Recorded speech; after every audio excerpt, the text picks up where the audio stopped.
Another video और आपका आज स्वागत है। आज जो वीडियो हम लेकर आए उसका टाइटल है बॉलीवुड के मोगैम्बो अमरीश पुरी की पूरी कहानी, अनुपम खेर होते मोगैम्बो गुंडे एपिसोड 2। तो चलिए देख लेते हैं ये वीडियो। लेकिन इससे पहले इस वीडियो चैनल का ओरिजिनल लिंक आपको हमारी वीडियो के डिस्क्रिप्शन मिल जाएगा। सब्सक्राइब के लाइक शेयर को फॉलो करेंगे चैनल को। इसके लिए मैं लोग चैनल लेकर स्ट्रीमिंग भी हमारी वीडियो के डिस्क्रिप्शन मिल जाएगा। सब्सक्राइब के लाइक शेयर को फॉलो करें। चलिए देख लेते हैं ये वीडियो। राजेश खन्ना, मिथुन चक्रवर्ती, जीनत अमान, परवीन बाबी, ये सब एक फिल्म के सेट पर मौजूद थे। विलेन का सीन शूट हो रहा था। सीन था कि विलेन एक सांप को पकड़कर अपने मुंह के सामने लाएगा, अपनी जीभ बाहर निकालकर ऐसी एक्टिंग करेगा कि वो सांप से अपनी जीभ पर कटवा रहा है। डायरेक्टर इस सीन के लिए कोबरा सांप मंगवाकर रखे हुए थे। शॉट लगा, पिटारे से कोबरा निकाला गया, विलेन के हाथ में दिया गया। डायरेक्टर ने जोर से कहा एक्शन। विलेन ने अपनी आंखें बड़ी की, मुंह खोला, जीभ बाहर निकालकर कोबरा के आगे कर दिया। सेकंड भर में ही जीभ जब अंदर करने वाले थे, कोबरा ने उस एक्टर को डस लिया, वो भी जीभ पर। पूरा सेट सुन्न हो गया, लेकिन डायरेक्टर और उस एक्टर को पता था कि कोबरा का जहर निकाला जा चुका है, तो उसके डसने से कुछ होना जाना नहीं। लेकिन साल 1982 में जब ये फिल्म अशांति के नाम से पर्दे पर नमूदार हुई और लोगों ने ये सीन देखा, तो लगभग ये मान लिया कि फिल्मी पर्दे पर गुंडई की नई परिभाषा गढ़ने की कुव्वत रखने वाला ये आदमी अब मर गया। लेकिन इस आदमी की फिल्मोग्राफी में ये इकलौता ऐसा वाकया नहीं है। वो हर बार मौत जितना ही यकीनी बनकर पर्दे पर दिखा। उसकी आवाज जब पर्दे पर गूंजी कि बलि मांगती काली मां, तो लगा कि मौत की अगर कोई आवाज होती होगी तो ऐसी ही होती होगी। उसने जब कभी ऐलान किया कि मोगैम्बो खुश हुआ, तो उसे देखने वाले खुश नहीं होते थे, डर जाते थे। नमस्ते, मेरा नाम आकाश है। गुंडा सीरीज के दूसरे एपिसोड में सुनाने जा रहे हैं कहानी विलेन कैरेक्टर्स को अपने तय खूंखार बना देने वाले अमरीश पुरी की।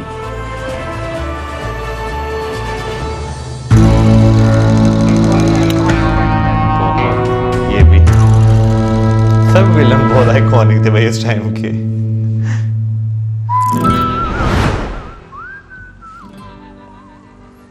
एक हद दर्जे का बदमाश बच्चा बिना डरे खुराफात करता था, क्योंकि उसे मालूम था कि चाहे जो हो जाए मम्मी पीटेंगी नहीं। क्योंकि मारने को उठती मां हर बार सिर्फ डांट कर छोड़ देती थी। कहती थी, तेरा पिंडा बज्जर है बज्जर, माने तुम्हारी देह पत्थर जैसी ठोस है, मारूंगी तो मुझे ही चोट लग जाएगी। बच्चा खुश हो जाता था। लेकिन कुछ बड़ा हुआ, कुछ सपने सजाए और तय किया कि बनेंगे हीरो। सिनेमा का सितारा बनने की ख्वाहिश पाले पहुंचा मुंबई, तो एक प्रोड्यूसर ने उसे फिल्म में लेने से मना कर दिया। प्रोड्यूसर ने भी मां वाली ही बात दोहरा दी। बोला कि यह हीरो कैसे बनेगा, इसका चेहरा तो बहुत ठोस है।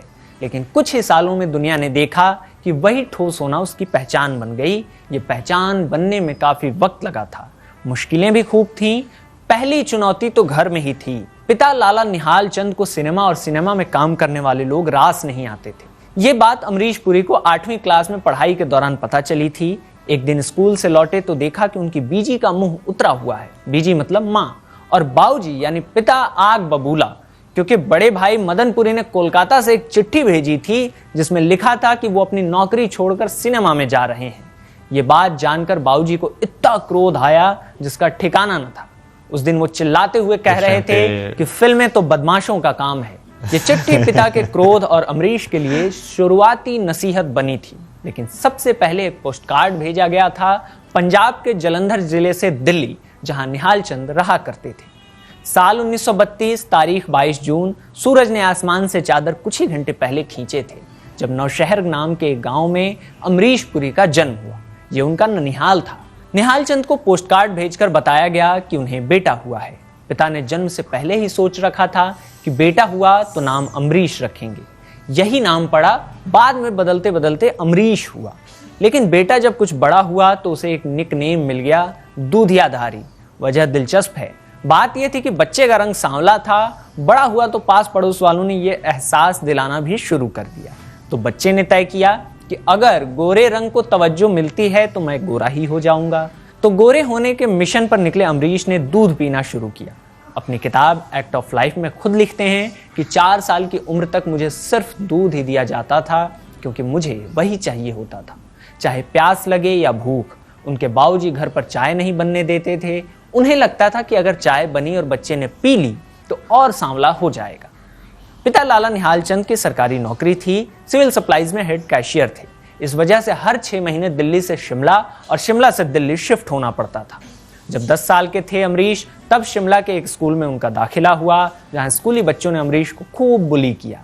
बिल्ली जैसी आंखें होने की वजह से उन्हें लड़के मोटा बिल्ला कहकर चिढ़ाने लगे थे। एक दिन शिमला रिज पर 4 बच्चों ने उन्हें घेर लिया, स्कूल बैग छीन लिया और किताबें बाहर सड़क पर फेंक दी। मोटा बिल्ला चिल्लाने लगे। काफी देर सहते रहने के बाद अमरीश ने बैग झपटा और उसे जोर से घुमाना शुरू कर दिया। खूब मारपीट हुई, कुछ चोट अमरीश को भी लगी। उन 4 लड़कों में किसी के सिर से खून निकला तो किसी के मुंह से।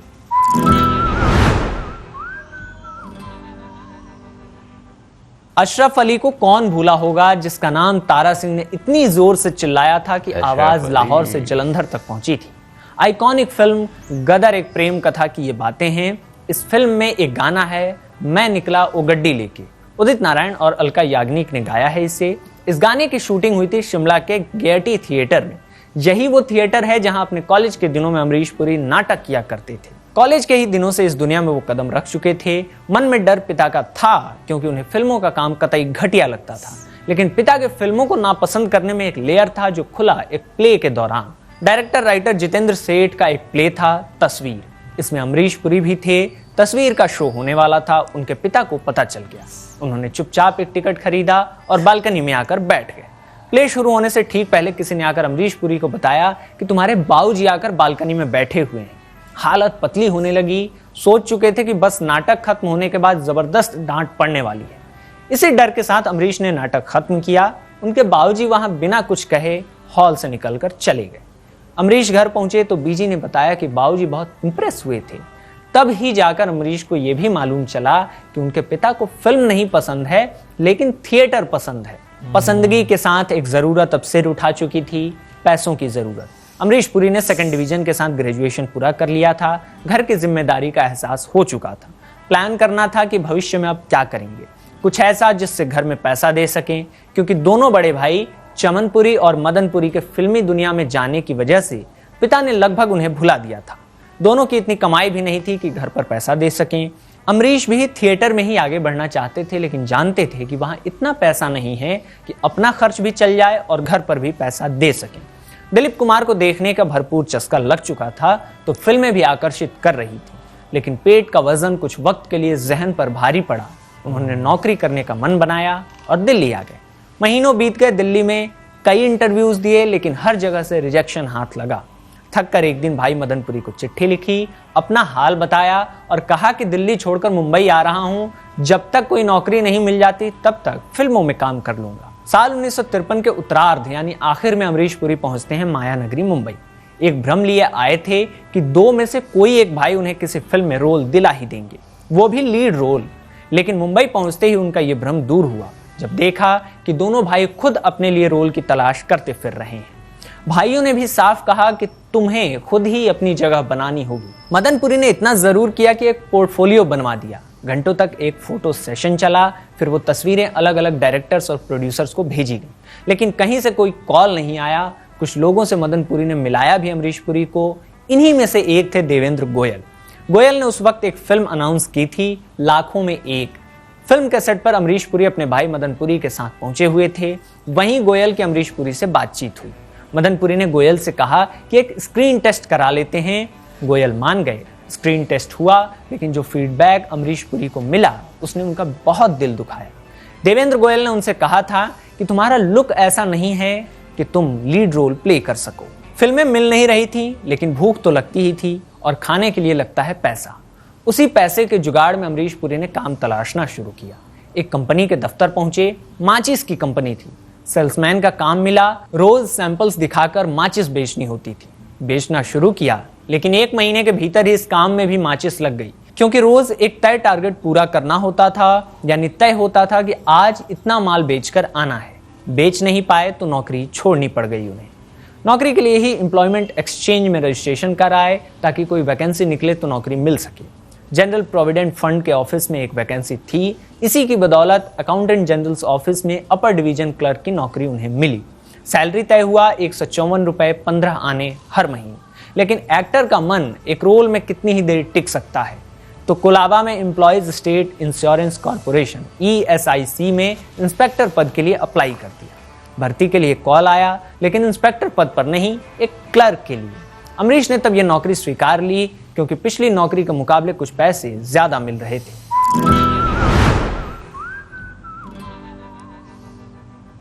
ESIC में अमरीश पुरी के एक साथी थे, SP मेघनानी। मेघनानी से उन्होंने अपनी एक्टिंग की ख्वाहिश जाहिर की। तब मेघनानी ने यह सलाह दी कि अरे भाई, पहले एक्टिंग की फॉर्मल ट्रेनिंग लो, थिएटर ज्वाइन करो और आर्ट सीखो कायदे से। तब अमरीश पुरी के दिमाग में यह विचार कौंधा कि फिल्म में काम नहीं कर सकता तो क्या हुआ, थिएटर तो कर ही सकता हूं। अमरीश पुरी की जर्जर सड़क से गुजरती सी जिंदगी में यह एक टर्निंग पॉइंट था। मेघनानी मुंबई में नाट्य अकेडमी से जुड़े हुए थे, थिएटर की ट्रेनिंग ले रहे थे। अक्टूबर 1961 में वही अमरीश पुरी को इंडियन थिएटर के सबसे बड़े बरगद की छांव में ले गए। नाट्य अकेडमी के प्रिंसिपल इब्राहिम अलकाजी हुआ करते थे उन दिनों। इब्राहिम अलकाजी से अमरीश पुरी की मुलाकात हुई। Ibrahim Alkazi national school of drama NSD के डायरेक्टर भी रहे, जिनसे नसीरुद्दीन शाह, ओमपुरी जैसे एक्टर्स ने एक्टिंग सीखी। इब्राहिम अलकाजी ने अमरीश पुरी से पहली ही मुलाकात में पूछा कि थिएटर में सचमुच इंटरेस्ट है। अमरीश पुरी ने हाँ कहा। इतने में इब्राहिम अलकाजी ने एक प्ले की स्क्रिप्ट निकाली और अमरीश को पकड़ा दी और कहा कि स्क्रिप्ट पढ़ लो और सेंट्रल रोल यानी लीड कैरेक्टर की तैयारी शुरू कर दो। ये प्ले आर्थर मिलर की a view from the bridge था। नाट्य अकेडमी में ट्रेनिंग के दौरान ही उनकी मुलाकात थिएटर के ही एक और दिग्गज सत्यदेव दुबे से हुई थी, जिन्हें अमरीश पुरी अपना गुरु मानते थे। सत्यदेव दुबे के डायरेक्शन में बिच्छू और अंधा युग नाटक में अमरीश ने काम किया था। ये शुरुआती 2 नाटक थे। बाद में इस जोड़ी ने और भी बहुत काम किया थिएटर की दुनिया में। मंच पर अमरीश पुरी के पांव जम चुके थे, लेकिन अभी भी उनकी आंखें कैमरे से टकरा नहीं पाई थी। तो पहली दफा कैमरे से नैन लड़े साल 1967 में। जुलाई का महीना, जगह कश्मीर घाटी। एक अमेरिकी डायरेक्टर हुए एलन MGM TV के लिए माया एडवेंचर्स नाम की एक सीरीज बना रहे थे। सीरीज में एक पुलिस इंस्पेक्टर का रोल था, जिसके लिए एलन को एक इंडियन एक्टर की जरूरत थी। करण जौहर के पिता यश जौहर इस प्रोजेक्ट से जुड़े हुए थे। यश जौहर ने तब एलन को अमरीश पुरी से मिलवाया था। तय हुआ कि अमरीश ये रोल करेंगे। 4 एपिसोड्स में उनके सीन थे, जिसका कुछ हिस्सा श्रीनगर में शूट हुआ, कुछ हिस्सा राजस्थान के जयपुर में। तब उन्होंने कुल 12 दिन शूट किया था। हर दिन के शूट के लिए 200 रुपए मेहनताना मिला करता था। कुल 2400 रुपए मिले। अमरीश पुरी इतने खुश थे कि उन्होंने मुंबई लौटने के लिए इंडियन एयरलाइंस की फ्लाइट बुक की। पहली बार वो जहाज में सफर कर रहे थे। ऐसे ही हवाई जहाज की यात्रा और पहली बार विलायत जाने की लालच ने अमरीश पुरी से वो काम करवाया जिसे लेकर वो मरते दम तक शर्मिंदा रहे। यह काम उनकी पहली फिल्म थी। देव आनंद एक फिल्म बना रहे थे, प्रेम पुजारी। वो खुद लीड रोल कर रहे थे। साथ में थी वहीदा रहमान, जाहिदा हुसैन, प्रेम चोपड़ा, शत्रुघ्न सिन्हा जैसे कलाकार। इसी फिल्म में चांग नाम का एक किरदार कर रहे थे मदन पुरी, अमरीश पुरी के भाई। मदन पुरी और देव आनंद अच्छे दोस्त थे। इसी दोस्ती के चक्कर में फिल्म में जेरी का रोल पहुंच गया अमरीश पुरी के पास। बेहद छोटा रोल, 2 या 3 सीन्स थे सिर्फ। अमरीश को यह फिल्म करने का मन नहीं था, लेकिन फिल्म इंडस्ट्री के उनके कुछ दोस्तों ने कह दिया कि अरे ये तो बहुत मजेदार कैरेक्टर है और इस कैरेक्टर के कुछ एक सीन लंदन में शूट होने हैं। अमरीश बहकावे में आ गए। उन्होंने फिल्म के लिए हाँ कह दिया, लेकिन शूट करते हुए समझ आया कि यह किरदार बिल्कुल भी दिलचस्प नहीं है और ना ही बड़ा। दूसरी गड़बड़ यह हुई कि कुछ सीन्स की शूटिंग के लिए फिल्म का पूरा क्रू तो लंदन गया, लेकिन अमरीश पुरी को नहीं ले जाया गया।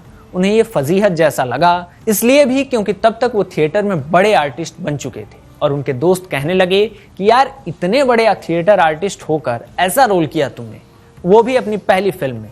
ये साल 1970 की बात थी। प्रेम पुजारी रिलीज होने से 1 साल पहले अमरीश पुरी को एक फिल्म ऑफर की सुनील दत्त ने, संजय दत्त के पिता। फिल्म का नाम रेशमा और शेरा। सुनील दत्त लीड रोल कर रहे थे, साथ में वहीदा रहमान भी थी।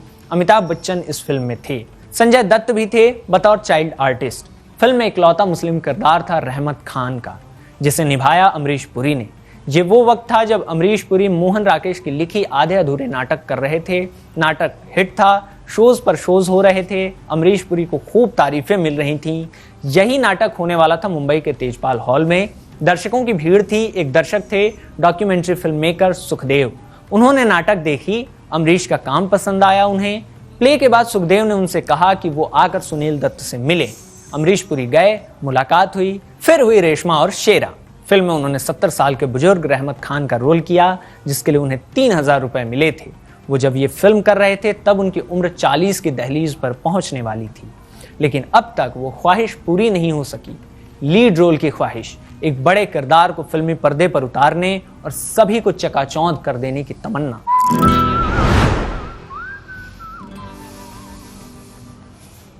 विलेन के ब्रैकेट में दखल शुरू होती है साल 1980 में। फिरोज खान एक फिल्म बनाते हैं कुर्बानी।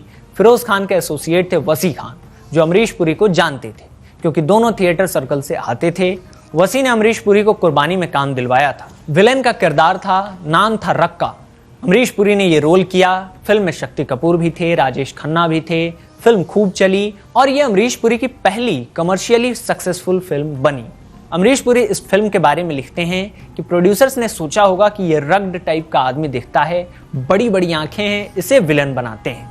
तो टफ चेहरा और बड़ी बड़ी आंखों वाले अमरीश पुरी बन गए विलन, और ऐसा विलन बने कि तमाम दूसरे किरदार उनकी पहचान में किनारे जा खड़े हुए। हालांकि जब अमरीश पुरी ये छाप छोड़ने के लिए कदम बढ़ा रहे थे तब कंपटीशन बहुत टफ था। शोले रिलीज हो चुकी थी, गब्बर बने अमजद खान नामचीन हो चले थे। हर प्रोड्यूसर अपनी फिल्म में उन्हें ही विलन बनाना चाहता था क्योंकि उनके चेहरे पर फिल्म बेची जा सकती थी। कादर खान लगातार काम कर रहे थे, यंग डैनी डेंजोंगपा आ चुके थे, प्रेम चोपड़ा और प्राण तो पहले से ही फूटा गाड़े हुए थे। खुद अमरीश पुरी के भाई मदन पुरी भी विलन का किरदार लगातार कर रहे थे। अमजद खान का तो ऐसा शोर था कि उन्हें लेकर कई फिल्मों में डायरेक्टर और प्रोड्यूसर ही आपस में लड़ जाते थे। ऐसी लड़ाई में पिसते पिसते एक बार खुद अमरीश पुरी बचे। 1978 का साल, एक तेलुगु मूवी आई थी, पडुवारल्ली पांडवरू। बापू डायरेक्टर थे। बापू का असल नाम था सत्यराजू लक्ष्मी नारायण, तेलुगु के दिग्गज डायरेक्टर। हिंदी में वो 7 दिन और प्रेम प्रतिज्ञा जैसी फिल्में उन्होंने ही बनाई थी। हिंदी फिल्म इंडस्ट्री में एक प्रोड्यूसर हुए सुरेंद्र कपूर। उनके बेटे बोनी कपूर प्रोड्यूसर बनने की जुगत में थे उन दिनों। बोनी ने पडुवारल्ली पांडवरू की हिंदी रीमेक बनानी चाहिए। बॉलीवुड की पुरानी आदत है रीमेक बनाकर गाड़ी चलाने की। खैर, हिंदी के भी डायरेक्टर बापू ही थे।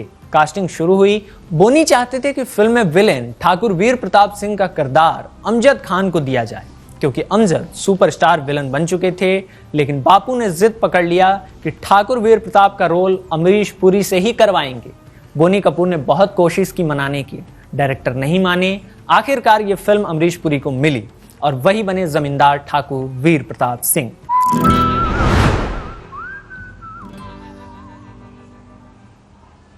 अस्सी का दशक जब शुरू हुआ तो अमरीश पुरी की ट्रेन स्टेशन से निकल चुकी थी और उस ट्रेन के बोर्ड पर बड़े बड़े अक्षरों में लिखा जा चुका था गुंडा। और ये अक्षर इतने बोल्ड थे कि अमेरिका तक के डायरेक्टर साफ साफ पढ़ पा रहे थे। ऐसे ही एक डायरेक्टर हुए स्टीवन स्पीलबर्ग, लेजेंड, जिन्होंने शिंडलर लिस्ट, जॉज और जुरासिक पार्क जैसी फिल्में गढ़ी। स्पीलबर्ग एक फिल्म बना रहे थे, Indiana Jones and the Temple of Doom. Amrish Puri अपनी बायोग्राफी में लिखते हैं, मुझे लगता है कि यह मेरी किस्मत में लिखा था। मैं बुरे पुजारी मोला राम के रोल में लगभग एक ना चाहने वाली दुल्हन की तरह था और एक तरह से इसने मुझे इंडिया का पहला इंटरनेशनल स्टार बना दिया। मैंने ना सिर्फ इसे न पाने की पूरी कोशिश की बल्कि मैंने डॉली ठाकुर और शमा हबीबुल्लाह को भी हिम्मत हारने के लिए हर कोशिश की जो लुकास फिल्म्स को रिप्रेजेंट कर रहे थे। दरअसल अमरीश हर वो ट्रिक यूज कर रहे थे जिससे उन्हें ये फिल्म ना मिली।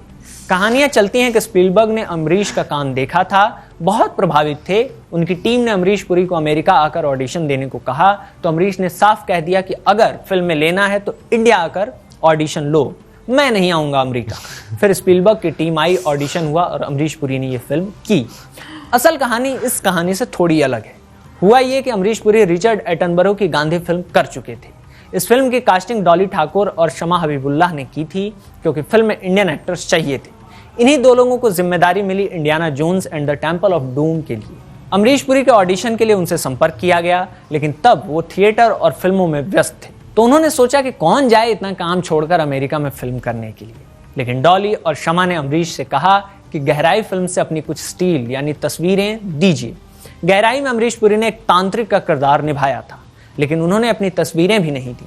तब डॉली ने खुद जाकर गहराई के प्रोड्यूसर से तस्वीरें निकलवाईं, जिन्हें अमेरिका भेजा गया। स्पीलबर्ग की टीम को तस्वीरें पसंद आई। टीम कुछ ही दिनों में पहुंच गई इंडिया। अमरीश पुरी को मैसेज भेजा गया कि स्पीलबर्ग की टीम इंडिया आई हुई है, आपका ऑडिशन लेना चाहती है। उन्होंने यहां भी रोड़ा अटका दिया, बोले कि अलग से टाइम नहीं दे पाऊंगा, फिल्म की शूटिंग चल रही है, सेट पर आइए और ऑडिशन ले जाइए। टीम पहुंच गई सेट पर, जहां अमरीश पुरी ने सिर्फ 10 मिनट का वक्त दिया। इसी अंजूरी भर वक्त में ऑडिशन हुआ। बाद में स्टीवन स्पीलबर्ग ने ऑडिशन देखा और तय कर लिया कि कि उनकी फिल्म में मोलाराम का रोल अमरीश ही करेंगे। उन्हें अमेरिका बुलाया गया, स्पीलबर्ग से मुलाकात हुई, लेकिन वो अभी भी डिलेमा में थे कि फिल्म के लिए हाँ बोले या ना। तब उन्होंने गांधी फिल्म के डायरेक्टर रिचर्ड एटनबरो से बात की। एटनबरो ने अमरीश पुरी से कहा कि तुरंत हाँ कहो और स्पीलबर्ग के साथ काम करो, क्योंकि वो डायरेक्टर जादूगर है, हमारे समय का ग्रेटेस्ट फिल्म मेकर है। तब जाकर अमरीश पुरी ने इस फिल्म के लिए हाँ कहा। ये वही फिल्म है जिसका एक सीन कई बार रील्स में शेयर होता है, जिसमें वो डायलॉग बोलते हैं, बलि मांगती काली मां।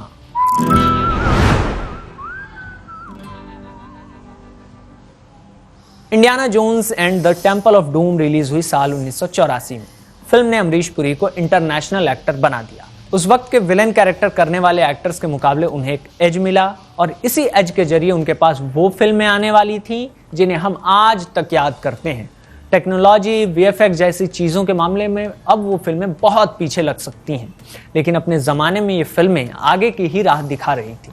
इन सब के बाद भी इन फिल्मों को यादगार बना देने वाली जो बात है वो है परफॉर्मेंस। ये अमरीश पुरी और उनके जैसे ही कुछ और एक्टर्स थे जो पर्दे पर गुंडा बने और अपनी गुंडाई के बूते पर हीरो को बड़ा बनाया। मसलन 1987 में आई मिस्टर इंडिया। बतौर लेखक सलीम खान और जावेद अख्तर की जोड़ी का ये दौर था। इसी जोड़ी ने मिस्टर इंडिया की कहानी लिखी। फिल्म डायरेक्ट कर रहे थे शेखर कपूर। प्रोड्यूसर वही बोनी कपूर थे जो हम 5 में अमरीश पुरी की जगह अमजद खान को कास्ट करना चाहते थे। फिल्म का विलन किरदार जावेद अख्तर के ख्याल से निकला था, एक हिटलर जैसा उसकी सोच का किरदार जो पूरी दुनिया पर राज करना चाहता है, जिसका नाम है मोगैम्बो। इस रोल के लिए फिल्म में कास्ट किया गया अनुपम खेर को। अनुपम खेर ने अपने एक इंटरव्यू में खुद भी ये बात बताई है। खेर के बेटे सिकंदर ने सोशल मीडिया पर एक वीडियो भी शेयर किया था जिसमें वो इस बारे में बात करते हैं। खेर कहते हैं, मुझे जावेद साहब ने मिस्टर इंडिया से निकाला।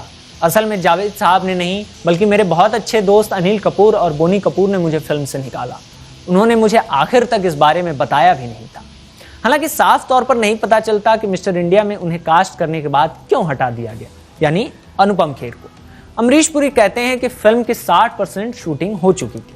तब वो अपनी फिल्म लोहा के लिए ऊटी में शूट कर रहे थे। शूट के दौरान ही उन्हें मिस्टर इंडिया के मेकर्स का कॉल आया। उन्होंने मोगैम्बो का रोल ऑफर किया, लेकिन अमरीश पुरी को लगा कि यार फिल्म की आधी से ज्यादा शूटिंग हो चुकी है और अब जाकर इन्हें मेरी याद आई है।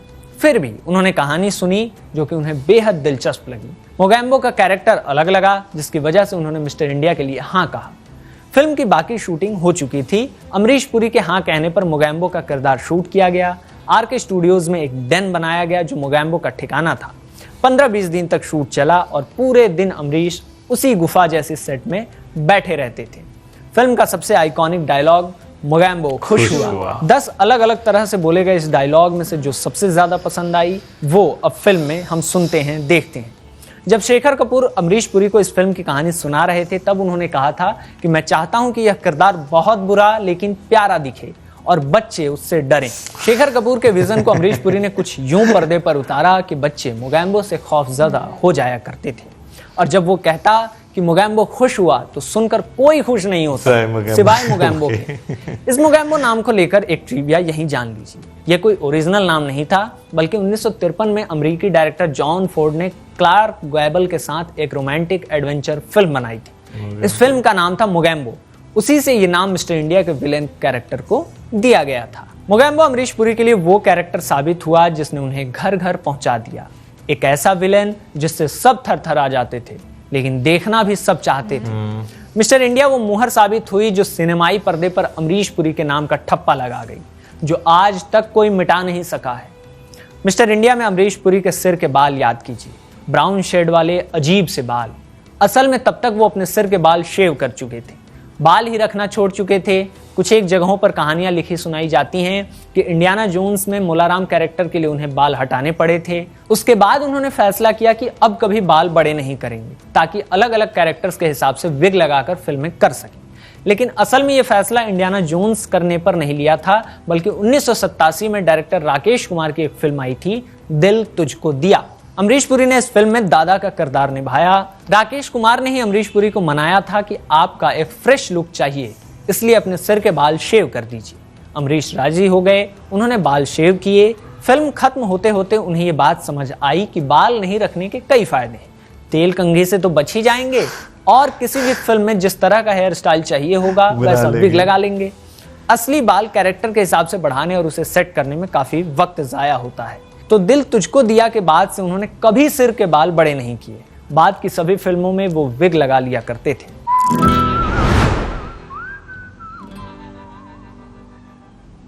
मिस्टर इंडिया, लोहा, राम लखन तक आते आते अमरीश पुरी स्थापित हो चुके थे। फिल्म इंडस्ट्री और दर्शकों दोनों के ही मन में उनकी डिमांड बढ़ चुकी थी। डिमांड उन्होंने भी बढ़ाई, फीस की डिमांड। अमरीश पुरी अक्सर राजकुमार की कही एक बात दोहराया करते थे। कहते थे, सेब सेब के दाम पर बिकेगा और आलू आलू के दाम पर बिकेगा। अमरीश पुरी को इस बात का इल्हाम था कि वो सेब हैं या आलू। शोबिज़ की दुनिया का यह भी एक कायदा है, आपके चेहरे पर फिल्म जितने ज्यादा लोगों तक पहुंच सकेगी, आपकी फीस उतनी ही ज्यादा होगी। मिस्टर इंडिया से मिली शोहरत अमरीश पुरी को उस ब्रैकेट में ले गई जहां उन्हें फिल्म के हीरो के बराबर फीस मिलती थी। ये भी कह सकते हैं कि वो लिया करते थे। तब फिल्मी मैगजीन्स ने तो ये तक लिख दिया था कि अमरीश पुरी का चार्ज 1 करोड़ रुपया हो गया है, जो तब बहुत ही ज्यादा था। एक्टर सौरभ शुक्ला ने एएनआई के साथ इंटरव्यू में कहा था कि अमरीश पुरी इतने बड़े स्टार थे कि वो अपनी फिल्मों में हीरो से 1 रुपया ज्यादा लेते थे, लेकिन पैर उनके जमीन पर ही थे। नायक फिल्म के सेट पर जब सौरभ शुक्ला ने देखा कि अमरीश पुरी के साथ कोई स्टाफ नहीं था, कोई सेक्रेटरी नहीं, कोई अंतराज नहीं, ड्राइवर भी नहीं, सिर्फ एक मेकअप आर्टिस्ट था, तो सौरभ ने पूछा कि सर आपका कोई स्टाफ नहीं है? अमरीश पुरी ने जवाब दिया कि मैं पागल हूं क्या, पैसे मैं कमाऊं और बांटता फिरूं स्टाफ में, क्यों भाई? अमरीश पुरी एक खुली आंख और मास्टरी भरे दिमाग वाले एक्टर थे। उन्हें बखूबी मालूम था कि क्या और कहां पेश करना है। दिलचस्प है कि अमरीश पुरी के ज्यादा वीडियो इंटरव्यूज नहीं मिलते, जबकि उनके मशहूर होने तक वीडियो इंटरव्यूज काफी होने लगे थे। यहां तक कि वो अपनी आवाज भी बहुत मुश्किल से रिकॉर्ड करने दिया करते थे। अमरीश पुरी को लेकर कहा जाता था कि वो कभी ऑडियो विजुअल प्लेटफॉर्म के लिए इंटरव्यू नहीं देते, सिर्फ अखबार और मैगजीन को ही। उसमें भी अगर कोई रिकॉर्डर ऑन कर दे तो मना कर देते थे कि रिकॉर्डर बंद कीजिए, आवाज मत रिकॉर्ड कीजिए। उन्हें लगता था कि लोग उनकी आवाज और उनका चेहरा सीधे फिल्मों में ही देखें, ऐसा ना हो कि ओवर एक्सपोज हो जाएं और लोग बोर होने लगे। ज्योति सभरवाल, जिन्होंने अमरीश पुरी की autobiography an act of life पर काम किया था, एक दिलचस्प किस्सा दर्ज करती हैं। ज्योति सभरवाल उन दिनों न्यूज ट्रैक में काम किया करती थीं। ज्योति ने अमरीश को कॉल किया, बताया कि उनका चैनल उनकी प्रोफाइलिंग करना चाहता है। इस काम के लिए वो अमरीश का इंटरव्यू करना चाहती थी। ज्योति की बात सुनकर अमरीश ने उनसे साफ कहा कि मैं टेलीविजन के लिए इंटरव्यू नहीं देता, और अगर दूंगा तो फिर अच्छा खासा प्रोफेशनल फीस लूंगा। अमरीश पुरी के मना करने पर ज्योति ने एक ट्रिक आजमाया।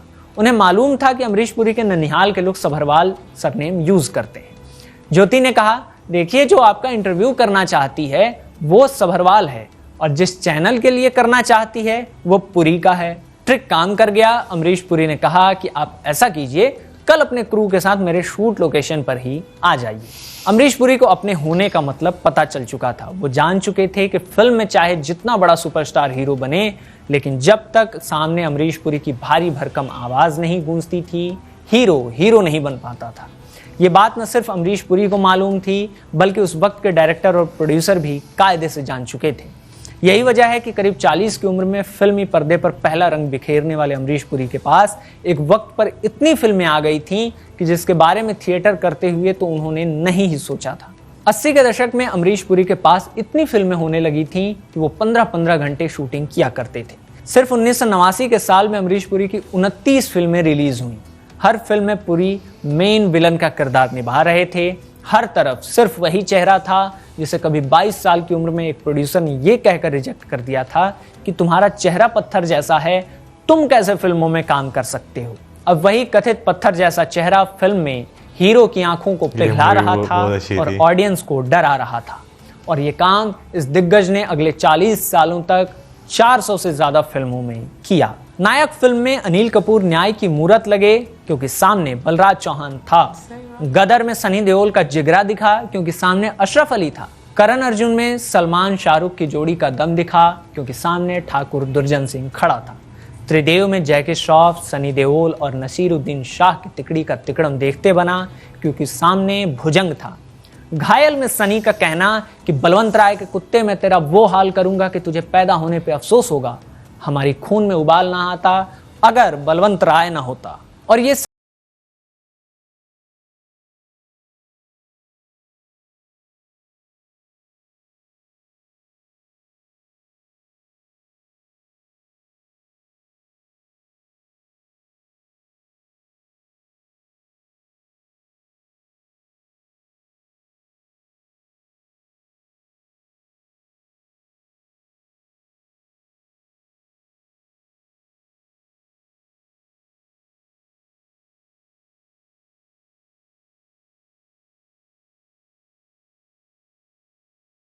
तो इससे पहले हम लोगों ने प्रांस प्रांस जी जी, की हाँ। स्टोरी सुन ली हुई है, तो वो भी बहुत कमाल की थी। वैसे मैं खुद ये चीज मानती हूँ, जो हमारे बचपन में हम लोगों ने Villains। रोल्स देखे हैं ना विलन के, वो वाकई में जो पर्दे पर आते थे ना, आप एक्चुअली में बच्चे डर जाते थे। अभी तो वैसे वाला नहीं, अब तो विलन भी बड़े ग्लैमरस और बड़े गुड लुकिंग, मतलब मैं यहाँ पर लुक्स पे नहीं जा रही, बट कहने का मकसद ये कि बड़े वो आपको नजर आता है कि वो हीरो की तरह आपको एक वाइब देते हैं। बिल्कुल, यानी कि आजकल के जो है ना विलन्स, वो आपको जो है ना हीरो से कम नहीं लगते। ऐसे Exactly। लगते कि आप दोनों साइड पे हीरो ही देख रहे हैं, वरना विलन भी बहुत गुड लुकिंग हो जाता है, ठीक है ना, मतलब खासतौर पे साउथ की मूवीज में, मतलब उसका जो एक ऑरा होता है हाँ। वो बड़ा आपको फील होता है। बिल्कुल। अच्छा, अमरीश पुरी सर की जो है ना, मैंने बहुत सारी मूवीज जो है वो देख रखी हुई हैं, और हर मूवी में जो है ना उनको देखने का ना मजा आता है। उनकी एक तो आवाज बहुत दमदार है, खरचता बंदा वाकई वो कोई सामने खड़ा ना, ऐसा बंदा मोहब्बत से भी बोल रहा हो ना, तो आपके गुस्सा तो नहीं कर रहा ये मेरे पे। उनकी हाँ। इतनी गरजदार आवाज है। मेरा ख्याल है कि मुझे वैसे याद नहीं कि मैंने उनकी पहली मूवी जो है वो कौन सी देखी थी, लेकिन कुछ मूवीज ऐसी हैं जैसे दिल वाले दुल्हनिया ले जाएंगे, उसमें बाबूजी का जो वो रोल करते हैं, मुझे वो बहुत पसंद है उनका रोल है। आगे काफी रोबदार जो है दिखाएं। कोयला मूवी, मिस्टर इंडिया, नागीना, उनकी जो मूवी जो आई थी, काफी अच्छे और बेहतरीन रोल उन्होंने बनाए हुए किए हुए हैं। आइकॉनिक। मैं हाँ। लेकिन जो मोगैम्बो वाला था ना, हाँ। वो सच में आपको डर लगता था, मतलब उस म्यूजिक से, और जैसे उन्होंने आना और जो उनकी वॉक और उनकी प्रेजेंस आपको ऐसे डरा देती होती थी। तो मतलब लेकिन नहीं कि वो मूवी देखने का भी बहुत मजा था, और इसमें कोई शक नहीं है, मैंने भी उनकी अनगिनत मूवी देखी हाँ। हुई है और बहुत मजा आता है। मैं कहूँगी उनके हर रोल में उनकी अपनी एक अलग ही पहचान और उसका एक अलग ही करिश्मा रहता था। अच्छा, उस रोल का। ये भी नहीं कि हर मूवी में उन्होंने जो है ना विलन का रोल जो है प्ले किया, और बहुत सारी मूवीज ऐसी थी जिसमें उन्होंने बहुत अच्छे अच्छे रोल प्ले किए हैं। जैसे घातक मूवी की बात, घातक की घायल थी मेरा ख्याल है, जिसमें उन्होंने जो है घातक घायल दोनों में से घातक थी ना, हाँ, जिसमें जहाँ पर हाँ वो, हाँ बाबूजी बने, वो मुझसे शादी करोगी, मूवी की बात परदेश, कर लो। हलचल, हाँ। फिर लेकिन एक दिल वाले दुल्हनिया ले जाएंगे, लेकिन हाँ। वो एक बार रोब और आप कह लो कि स्ट्रिक्ट पर्सन बनाए हाँ। गए हैं उसमें, जो उनकी पर्सनालिटी का आपको हिस्सा भी नजर बिल्कुल। आता है। बाकी कुछ और बोलना चाहोगे नहीं। तुम? मैं कहूंगी कि कमेंट सेक्शन में आप जरूर बताइएगा कि आपको उनकी सबसे बेहतरीन मूवी कौन सी लगती है। आई नो ये बहुत और मुश्किल बहुत है, टफ है भाई ये बहुत बताना मुश्किल कि है, उनकी exactly। बेहतरीन मूवी कौन सी है। लेकिन मुझे बड़ा अच्छा लगता है कि ना एक्टर्स की, मुझे ये चीज मतलब लाइक कि उनको हमेशा याद रखा जाता है उनकी सही मूवीज और बात उनके है। काम के थ्रू, ऑल्दो उनकी एक बहुत लंबी स्ट्रगल होती है। बाकी कमेंट सेक्शन में अपनी राय जरूर दीजिएगा। मिलेंगे नेक्स्ट टाइम। सब्सक्राइब करना मत भूलना।